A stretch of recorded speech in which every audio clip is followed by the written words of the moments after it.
The US military recently released evidence that suggests our planet is regularly being visited by advanced life forms. That makes sense. Our universe seeks to remain in balance. The cosmos is sending support to balance out these two unadvanced fools. Why, thank you, universe, and keep sending help, because this is Dave and Juan. And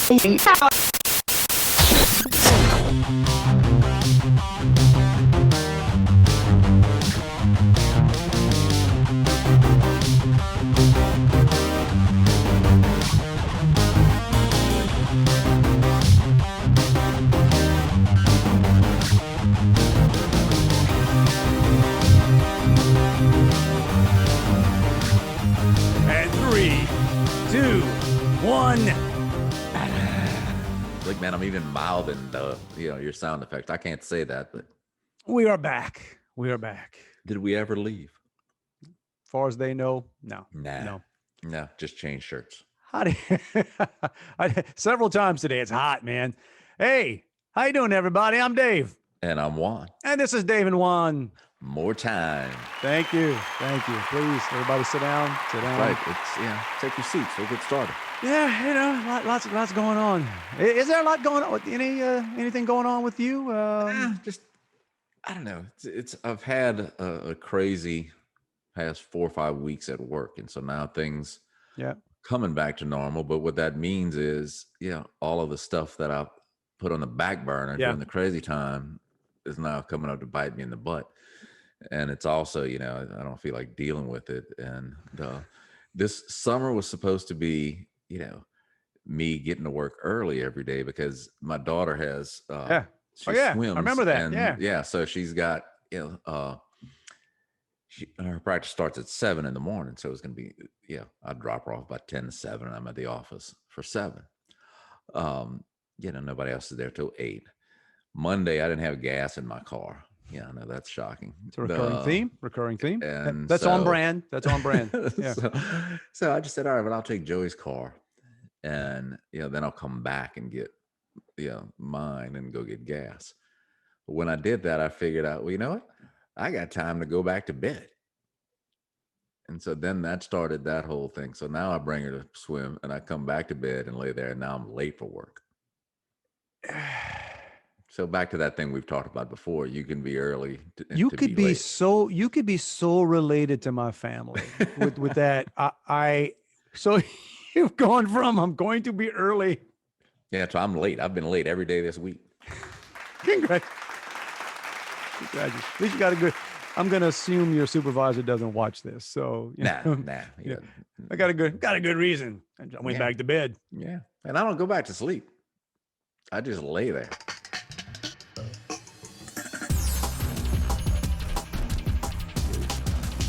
I for years I've sort of given up on this, but my wife has this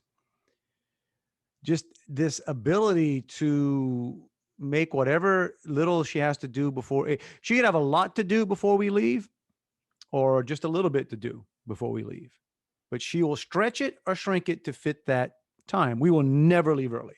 That's just. And I'm just the opposite. I don't know why. I just grew up that way. I was always typically the first person to wherever I'm going. Because I stress out on stuff. So I like to get somewhere early. You had the bridge to contend with. So if you have to leave early, what if you didn't catch the bridge? I catch a bridge. Now it's the train, whatever. But that's not, but it's just always, we've just been doing that for years. And what's funny is, so I'm the guy, I've always been the guy, and in our house, it's not as much because the boys are older and doing their own things, but my oldest son has my on-time gene. He's ready to go. Like he's the one, whenever we were heading out somewhere, you'd have to tell the poor guy, hey, no, don't go sit in the car. Don't go sit in. Mom's not out. Yeah. Mom. The other one, don't even know where the other one's at. The other one's somewhere upstairs. May or may not have remembered we're leaving, whatever. So I'm always playing traffic. Like, we're supposed to be there this time. I don't want to go check on my wife because she's going to get mad at me because I already kind of you'll get stressed. Oh, that's always Yeah, I read that somewhere that was a funny line about. You ever notice the people who are always late are a lot calmer than the people who are waiting on them? Yeah, my oldest son, the and I have to just accept the fact, but there were times when he would tell me he was on his way, and it was more so I wouldn't bother him. But then 2 hours later, he's living 30 minutes from here, and 2 hours later, he's not anywhere around. And I'm sitting here waiting, and I say, I don't know what you think I do all day, but it's not just sit around and wait. If you're not going to be here, just tell me, and I'll figure out something else to do while I wait. And it's, I don't, why do you make a big deal out of everything? And it's because you make a big deal out of nothing. Oh, dude. No, that's a conversation I have had. Not again, two different. We always joke about that. You can raise boys, girls in the same house. They're different people, different. That conversation that happened this week. Not that exact. This week with my youngest. Right. He's getting ready to go to work, and I forget what the conversation was. And my wife happened to be in the room, and I don't even remember who it was about. But he was being typical. I don't know if he was late or whatever, or not just to me, not showing enough urgency.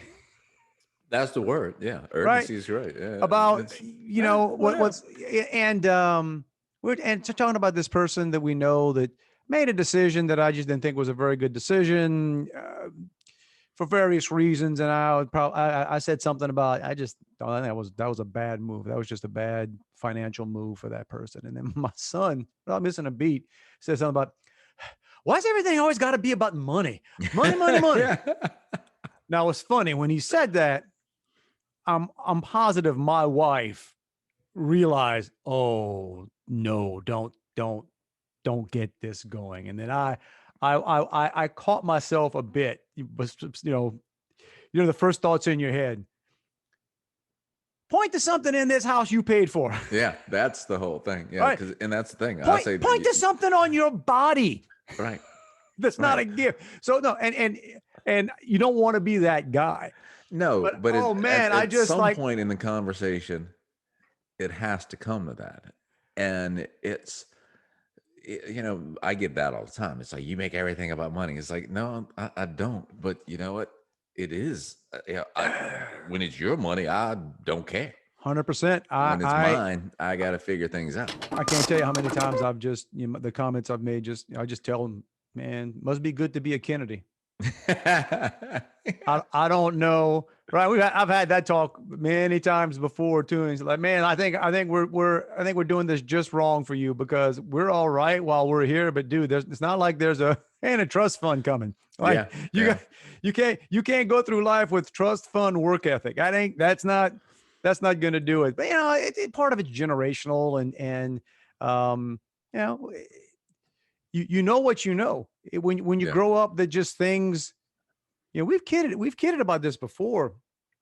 And to this day, the one of the few times in my life that it's kind of weird. You have that feeling of, I guess, it's not made it, but like, oh, that's pretty good. It wasn't until I was living in Georgia that started the car in the morning, tried to start a car in the morning. It wouldn't start. All right. Just car's dead. And it was the first time in my life I remember having that happen, where I didn't like panic, like cold sweat, like, oh man, what's this going to cost? What's this? No, don't get me wrong. You're worried about that kind of stuff, but just like, well, it happens where, you grow up where, if the car goes out, one car family. Yeah. Well, we're especially growing up, a car, and there ain't a budget for this. You hope it's, you hope it's your uncle and your dad can fix something, and it's not right. I mean, it's just I had a buddy, and this was, I guess, in high school. His car, the battery was dead on it, and he didn't have money to get another battery, and it was like the only way we had to go out, and it was a stick, so we pushed it off.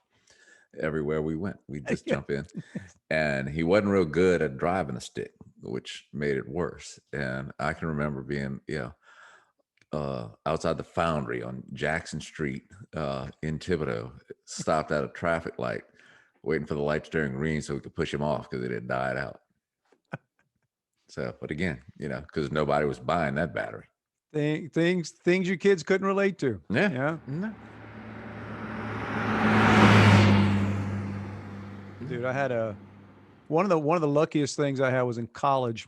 And shout out to a guy named Tim Poirier was my roommate for a couple of years. Good guy, really, really good guy, and great combination because him and his friends were amazing mechanics. Wow, these guys grew up, in like Addis and Bruley and around Baton Rouge, and they were literally in high school. These are the guys that would throw a chain over over a tree. And they did that stuff and they enjoyed doing it. And it was, I was always envious of them being able to do this. And I'm driving at part of college out a 1969 Plymouth Fury 3.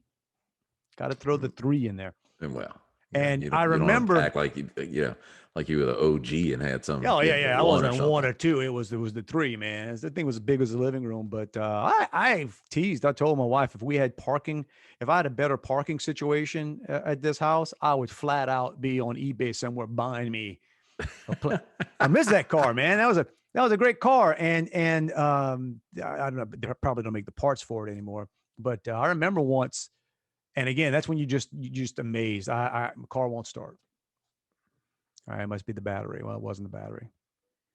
Going on. So Tim, I'm gonna look at it after class. This dude's like gets out of class. He has a test or something. He said, "Anyway, I got to do some homework. After I finish my homework, I'll go take a look at your car." I'm like, "All right, I can't go anywhere. It's great." Yeah, I'll be here. Yeah, gets out there, pops the hood. It's probably your starter. I'm like, "Oh man, because starters. I know nothing about nothing. It just doesn't sound cheap." All right. I don't think you can go into Winn-Dixie and get you a starter. It sounds like just set it on there. Sounds like I'm going to have to. So he says, well, hang on a sec. He says, I've taken these apart before. You have. Next thing I know, he gets in there. He takes the starter. I can't even remember what it really looks like. He takes it out of the car, brings it into we live in a trailer. He brings it into on the kitchen table and starts taking it apart. And gets to a part. He goes, yeah, this thing arced or this like nut, whatever. And she shows me this is what's wrong. We got to get one of these. Like in the yard. Where do I find it? So in Thibodeau, there was it was like a starter in some place, whatever. And he says, bring this part to them and say, this is what you need to see. Man, I'm like a kid, college, but I'm a kid. I drive to this place, get out there, and you just feel like stupid walking in. These guys are all, these are men. They're working. They got grease on their under their fingernails. Yeah, grease in the fingerprints. These are real. These are real men. Me, Mr. DJ comes in there. Hey, so here's the deal. Did you carry the starter with a rag? No, I didn't have the starter. I just had the piece. The part. I just had there was a wire and something. I just walked up to the guy and said, man, it's going to sound crazy, but yeah, one of these. He went, oh man, where did this come from? And he says, and he starts asking me questions, and I'm like, no cell phones back then, right? Yeah. I said, well, I can call my roommate. He's the guy that took it off. All right. I'm never going to forget this. Talk about a cool dude. He stopped working on the car to walk over, get on the car. He calls my roommate. Yeah. And he explains what it is. And he says, oh yeah, hang on a sec. And he goes into a junk box or something, whatever. Just like we have our junk drawers. He comes back and says, there you go, man. That's what you need. All right. What do I owe you? He says, dude, I wouldn't even know what to charge you for that. Just good luck. Yeah. It's off a Plymouth Fury 3, man. What are you going to do? I don't even know what it was. Man, I ain't going to get back, put it there, puts it in, car cranks. And again, that's when you just step back and say, man, there are different levels of man. That's a man card. Yet. Right. No, I'm just never went there. I wish I was mechanical. I can fix some things, but that kind of stuff, I was just impressed as all get out. I can do grades. I was good with grades. I could pull a GPA. I cannot change a starter. Sorry. I can do a brake job. That's about all I can do in a car. Wouldn't trust myself to do a brake job. I need one right now, I think. Bring it over, man. I'll take care. Take me about an hour.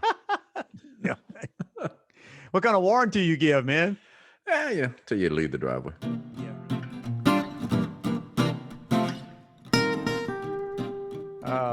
Well, we recently went through. I don't know if I talked about this before. Probably not, because I was embarrassed.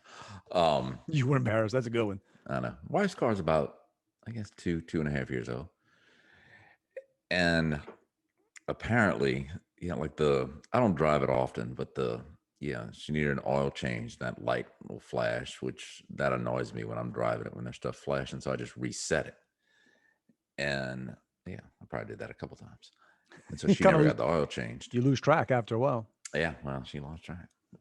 She lost track. Yeah, turned to sludge. Did you? Oh yeah, the new engine block. Thank you very much.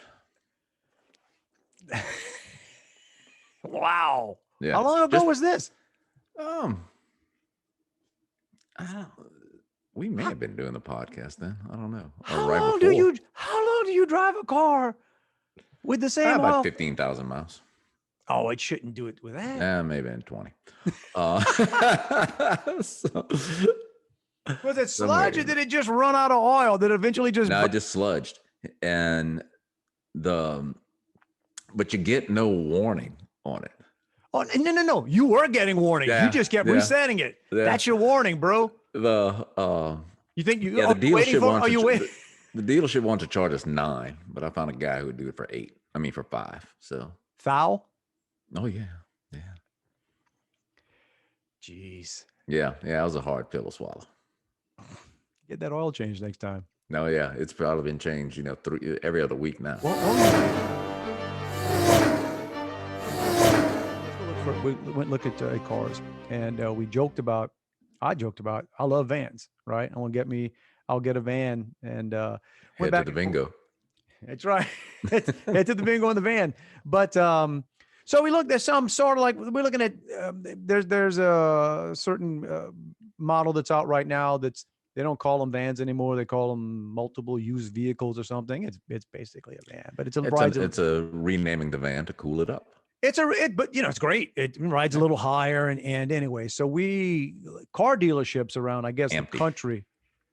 So we get there and we're meeting with this guy. And he was a cool sales guy. He was a football coach in the off season, and he's just a good guy. And we liked him. And there's hardly any inventory out there. I mean, literally stuff coming off the truck, and you go look at it. And we drove around the golf cart. One literally just come off the truck, and we like this, and we get it's not cheap, but it's like okay.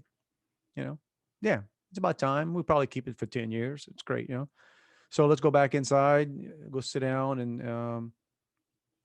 okay, we'll do this. We'll see what he comes out. He was apparently meeting with his sales folks. Comes out, and back in the old days, here's the pricing, right? And give you the sheet, and there's the whatever this option, that option, and there's always the suggested sticker.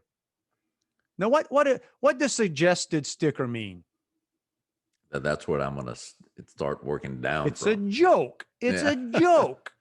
Suggested sticker is a joke. Oh no, they're not asking you to pay sticker these days.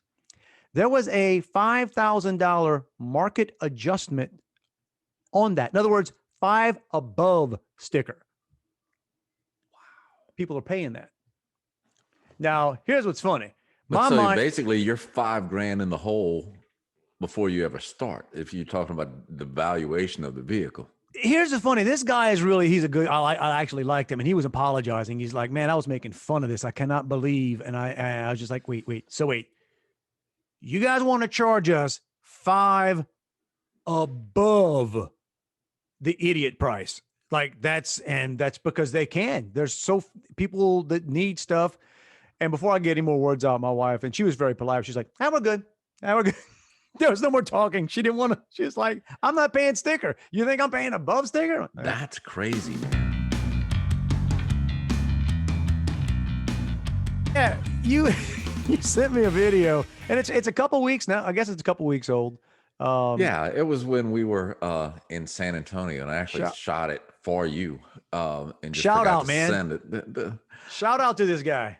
It's okay. So back to the setting. Midday, Saturday afternoon, about 1,000,000 degrees. outside on the concrete at Six Flags in San Antonio. That's when you know you made it. You That's made it, dude. When you do, an hour set, then you shut her down for 2 hours and come back and do another, repeat the same set.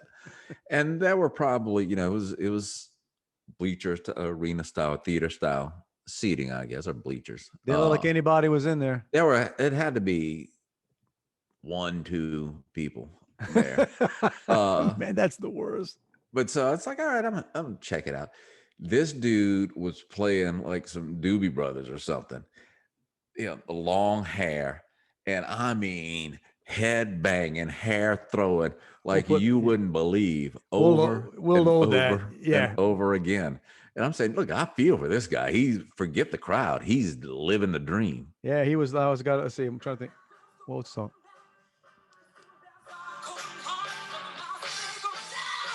You're right. He is a Doobie Brothers. Yeah, okay. yeah. So. Yeah. Well, but it was like 1978 all over again. Yeah, man. You got look that guy. He didn't grow that hair out to keep it to himself, man. Like, go for it, bro. Go for it.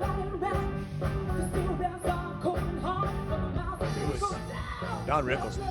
Don Rickles. He was hysterical to the end. I'll give that guy. Credit. I saw him Really? live.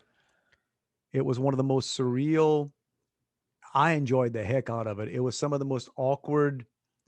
It was one of the most awkward events, and it was hysterical. It was this big extravaganza back when I was working for the company out of Georgia, and one of the people we work with, one of the companies we did work for, the owner, I'm not gonna give the name of the chain, Mm-hmm. but it was a grocery chain, and they would have this once a year blowout at the place called the Grove Park Inn. It's in Asheville, North Carolina. Beautiful. Oh, all right. And I used to joke about it because it was like, I always do kid like, man, I love rednecks with money. Rednecks with money. Cajuns with money are good too, right? But redneck. And I remember this place, they had ice sculptures. Like somebody there apparently liked the way there were more ice sculptures around this place. And they had the management of the chain, like the senior management, there were paintings of them like Greek gods and stuff. It was just off the chart. And I'm just loving life. I'm like, this is fun. I'm gonna eat me a bunch of shrimp because a bunch of shrimp cocktail, drink me a beer, and just watch the ice sculptures. And the entertainment that night was Don Rickles. Wow. And it was a pretty big room. There were 500 people in the room. And apparently it was the son-in-law of the top guy who hired Don Rickles. And I don't know what kind of research they did. Apparently not enough. So this guy, the owner of the place, I think he was a good guy, but everybody was terrified of him. He was kind of an interesting guy, I don't know about his ego, but everybody lived in fear of this guy.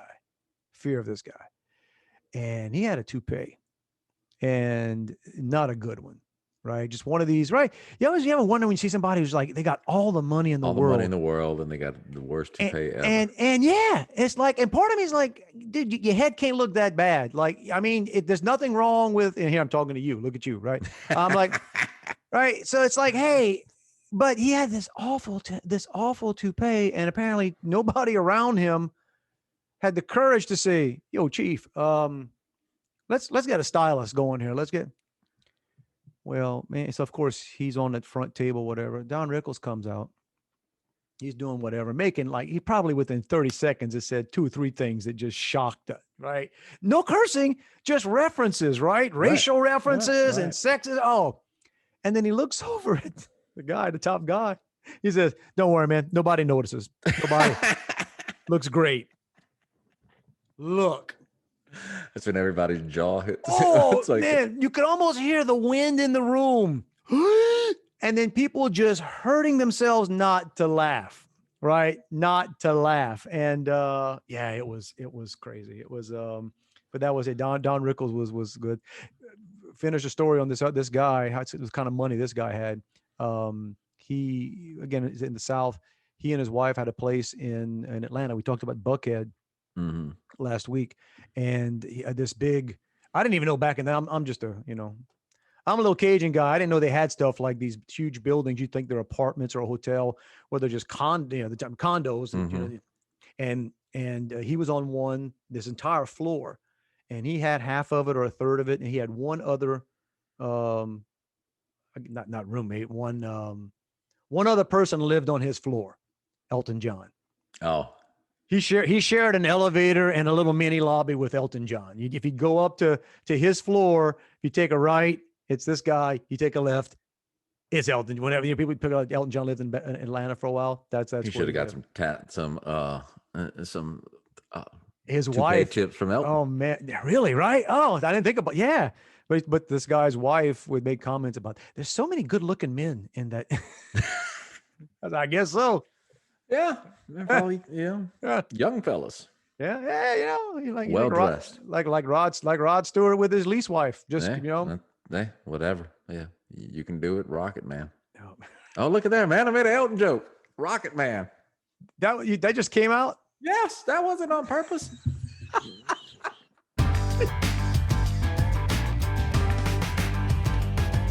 So sometimes I'm wondering now that I'm complaining about things sometimes on this podcast, if things just happen because, just give you something to complain about. So it might be, maybe your senses to annoyances are heightened. So I'll pull into Sam's. We were talking about Walmart last week. So I'll pull into Sam's today. Oh, love me some Sam's. Making a run it, get some things in there. And it's hot. It's like 700 degrees here. And I mean, it's humid as all get out here. Well, it's today, like the heat index here was 100, I don't know, 104, 105, but I promise you in the parking lot on concrete or asphalt. On concrete in the sun, it's crazy. It's 115, 120. It's hot, right? So of course I've got on a black t-shirt because that's what, that's what smart people do. Smart thing to do, man. Yeah, wear black. Yeah, it's hot as the sun outside. It's a slimming color. Let me get on some black. So anyway, and I got annoyed with a lot of things, but people that with their carts, grocery carts. Oh gosh. Now, if you're in a parking lot and there is no place to put them, and there's no obvious or depository for the cart, I can see how some people. But that's not the case on Sam's. They're everywhere. It's not more than 20 feet from you, wherever you. So the idiots that leave them. But I get out. I'm walking from my car to the building. And this guy, so here's the deal. I know it wasn't all of his carts. There were like 5 or 6 or 7 carts together. So I don't know if the Sam's guy, that's the other thing too, man. That's the first thing they cut. The guys that pick up the carts are never there. So they're out there, and I guess they were sort of next to this guy's car. I don't know. I mean, but so as I'm walking by, he just takes them, he kind of just pushes the 7 carts of the train and just lets that stuff roll, right? And it's rolling down this little incline into an intersection where people are coming off the street, like the busy intersection of this. Not in his way. No, he was just going to make sure that he didn't have to swerve to miss him. He just let them roll. And so I walk by, and I don't know why I think of you now when I do these kind of things. I just turn around. I'm like, dude, made him turn around and look. And I'm like, really? This is what you're doing? This is what you're doing. Hurries up, gets in his car. Man. It's odd. I mean, the whole shopping cart thing is annoying to me because people will spend an hour walking 3 miles in a store, and they can't take those extra 20 steps to pick up the cart. But it's like you said, it's not my way. I'm good. I'm putting it he's on the way one section over or one parking spot over from my car. So then, why? I don't know, but I just feel like, I guess part because I'm making a scene, like yelling at this guy saying, what are you doing? So I guess this is my job now. So 115 degrees, me in a black shirt. I got the 6 or 7 carts that I'm trying to get through the intersection that's blocking everything. And I know darn well there were a couple of folks that were like looking at me like, what are you doing? Like it's my fault. Get out of the way. Like, dude, you see me wearing a Sam's tag? I'll just leave him right here. I'm already parked. Volunteer. Yeah. I'm already parked. You're welcome. I'll just leave him right here for you to get, So I get him off to the side, and then I'm just looking for a Sam's employee outside. I just want to see somebody wearing the tag so I can go, yo, bro. Yeah, give me a tip. Yeah, a little, how about something for the effort here?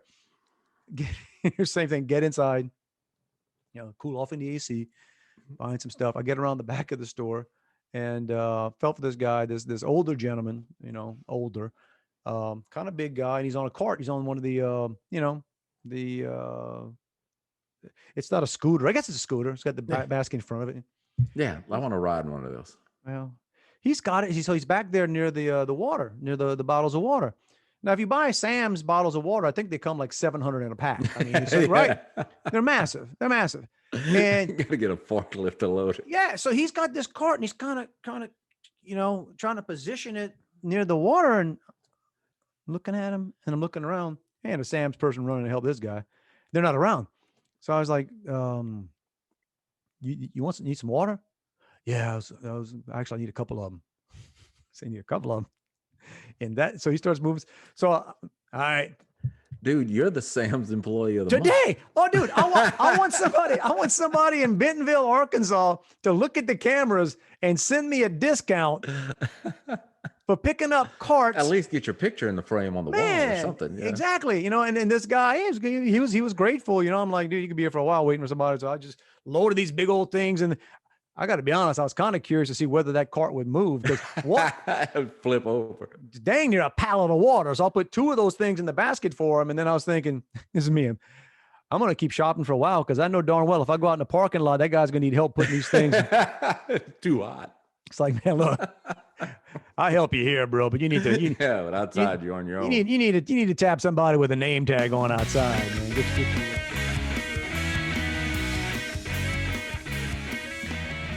So last week, we talked about Whitney and Bobby Brown. Yeah. Oh, you said it was a tie. There you go, man. But the best part was when you're doing your Bobby Brown dances. You said it was a tie as the most famous person you may have bumped into. Who was the tie with? With Whitney. Okay. And you're going to doubt that, but the person I'm going to tell you is like, oh yeah, that's probably at least a tie. And it doesn't count like a politician or something. Like, I saw Clinton. Mm-hmm. I watched Bill Clinton give a speech from, I was like 20 feet from him at a conference. It was terrible, by the way. I'd say they say he's charismatic and everything, but it was one of the worst. It was a painful 60 minutes, man. But all right, that's besides the point. Years ago, I used to get opportunity to go to this. It was an American Banker of the Year dinner, and it was nice. He was going to put on a tuxedo. It was one time a year. It was all right. Let's just go be silly. And it was always in New York, and it was fun. And one of the years we're there was at Trump Plaza. Okay, and back when it was socially acceptable to go there. Yes, back when you could go to Trump Plaza and not have people picketing you, whatever, without being judged. Exactly. So we're there, and it was. I'm not going to give bankers. It's a pretty famous bankers, if there's a such thing, but there were. And there's one guy I'm sitting next to. He's part of the story. He's not the famous guy, but he was an interesting character. He worked at a bank. I think he worked for either Bank of New York, or at the time it could have been Mellon, or I don't know what it was, but he was interesting. He was a banker, but it was also tied into New York, entertainment and stuff. And I don't know what he did, but he had worked, or he had the passes backstage, like Madonna, when Madonna was in New York, and also the Pope. And he made a joke about he's probably the only human being that has lanyards from Madonna and the Pope. And then later on, this is back before I was a big Foo Fighters fan. He emailed me. This guy who I met that night, who we apparently became pretty good friends, emailed me from whatever club he was at backstage or doing whatever. And it was Dave Grohl and dude from Led Zeppelin, not Robert Plant, but and not Page. No, the other guy, John Paul Jones, maybe. Was that the you can tell I'm blanked out. Yeah. Look, anyway, some dude from Led Zeppelin. I don't know what was going on, but anyway, so I'm like, that's kind of a crazy world. I meet this guy, and now apparently maybe he doesn't have friends, and I'm his friend now, but you were the one. So this guy, and he was probably on something that night. I wasn't. I've never done drugs, so I have no idea what people are on, but he was enjoying himself. And so at the end, the guys I'm with, the official people from the event, and I'm thinking the Trump Plaza is nice. I'm like, we're going to hang out here after, right? Just go to the lounge here. And they were like, no, they want to go to the Four Seasons. So the Four Seasons top of the floor, the Four Seasons in New York is the, so all right. So we're all going to these tuxedos. We walk in, it's a pretty crowded place. We get in there, looking around, and I can see there's one table. There's one table in the distance that's empty. So we just make our way there. We sit. We're good. All right. Somebody probably just pulled out, me, my crazy new friend, and a few execs from this thing, high level people. And we're sitting there and, waiting to get a drink. And I hear a voice behind me. And it's one of those, I know that voice. I know that voice. And it's right there. I mean, like I can reach over and just put my hand on their table. I know that voice. I know that voice. I don't want to be obvious, but finally went, it was Michael Jordan. Wow. All right. MJ. It was MJ, and he was sitting with Stuart Scott of back in the day, ESPN, right? And a couple of other folks. So, man, look, I'm cheesy this way. By the time it's over, I start sliding my chair a little bit this way, a little bit this way. You got to cross your legs and stretch a little bit. So, man, within about like 10 minutes, if you'd have walked into that room, you wouldn't have known whose table I was sitting at. All right, I'd have been like, just sitting like this and stuff going on there. And I'm listening to there. I mean, I'm sorry. I'm not, you just can't help it, right? I'm just like, it's kind of, I'm sitting. So did you work it in like you belonged, or were you like the stalker fan? Dude, I wasn't going to bother him, man. I mean, you kind of make eye contact and stuff, but I mean, I might have got a nod, because I'm almost sitting at their table. Throw a little chuckle every now and then. And I'm wearing a tux, I'm wearing a tux. Yeah. I'm obviously important. I'm wearing a rented tux from Men's Warehouse. Right? Oh man, high end. High end. I'm that's me. And so this he's there for like 30 minutes. When he gets up to leave, says his byes and whatever. And so Michael, he's walking out. My new friend, and I can't remember his name now, pops up and goes almost chase him down to give him his business card. And what do you tell Michael Jordan, right? What kind of guts do you have to pop up unsolicited, head out as he's leaving, and introduce yourself and hand your business card to Michael Jordan? Well, as he's doing this, the waitress or something, she like kind of makes her way over there and but it didn't take long. And as he's coming back, right, I call him my friend, whose name I can't remember now.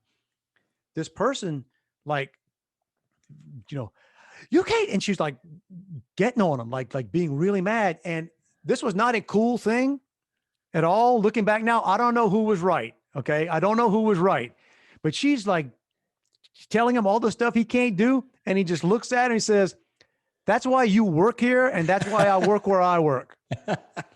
Yeah. Hey man, I think and man, look, that was borderline. God, that was jerky, but kind of true. Like you got the confidence to get up and walk over. That's how he gets all those backstage passes. Yeah, that's how he gets to call you hanging out with Dave Grohl. But to say you got the confidence or you're high enough. Confident. There's a thin line between confidence and stupidity, man. Man, listen, get up there and go get Michael Jordan your card, and there you go. But all right, it's that time of the week. Push the button. Let's see if any of this stuck to tape. Kind of think it did. Yeah, we keep saying tape, but we're old guys. It's all tape, man. It's all in my mind. It's tape. It's not record, videotape.